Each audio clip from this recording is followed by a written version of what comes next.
Okay, so we're looking at now a matchup between dissimilar weapons. He's got a 4 or 5 foot staff, and I've got 2 bastons, 2 sticks. And the structure that allows me to hit more quickly and to follow up and change angle can, not always, but can give me an advantage. So when he takes a big swing, if I can stop it with the crosata, all right, if it's enough to do it with both sticks, that's one thing, or with one and disjointed crosata, hit him on the back of the hand as it follows through, you will find that whenever it's one stick that's doing the stopping, it has to really, boom, it has to really knock it off target. It never stops it. It just sort of like hits it and makes it go ping on this other slightly different angle to miss your head.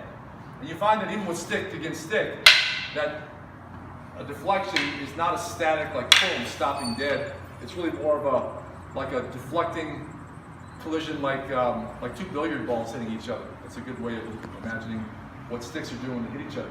But even with one stick, which is, I'll say, on balance, it is a big disadvantage to have just one stick against one longer staff.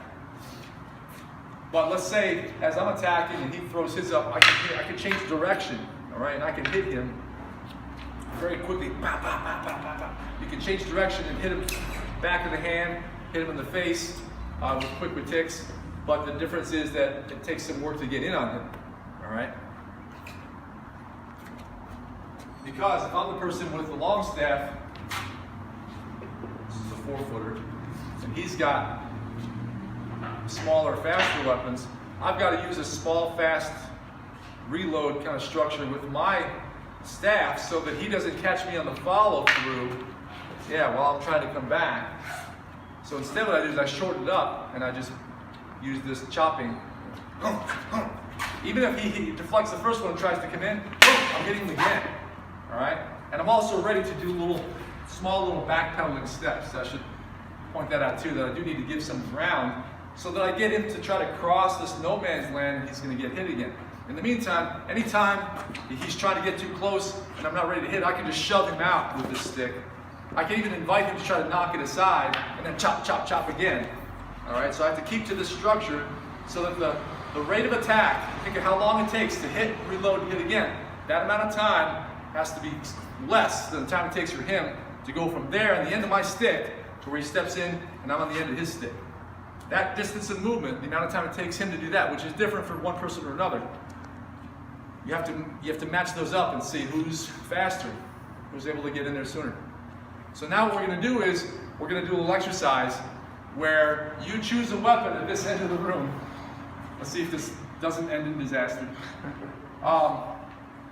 You can choose a staff, single stick, or double stick, and then you're going to make your way through the room, and each of you is going to be here with whatever weapon you choose, and you're going to step to him, and he or she has to deflect and follow up, counter, and then move to the next person without having a chance to think, without having a chance to get set and get used to this one opponent with one weapon, a certain weapon. You have to adapt to the changes. Because I got news for you, in a real fight too, it can be somebody grabs a 2x4, another one grabs a rock. You just have to kind of go with what's in front of you, and then what's in front of you the next. You know, you don't have the luxury of things staying the same. Okay, so this is a good exercise in awareness as well as footwork, moving through the room. Okay, so let's get ready for that.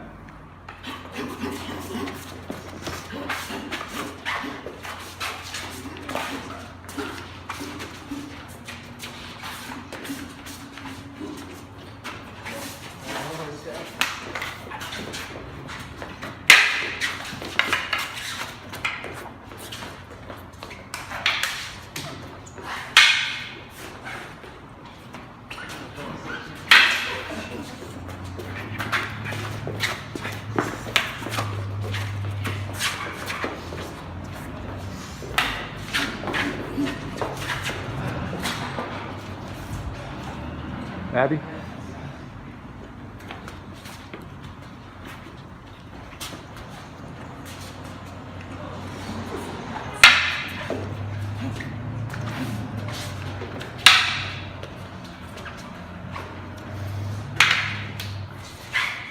Real well.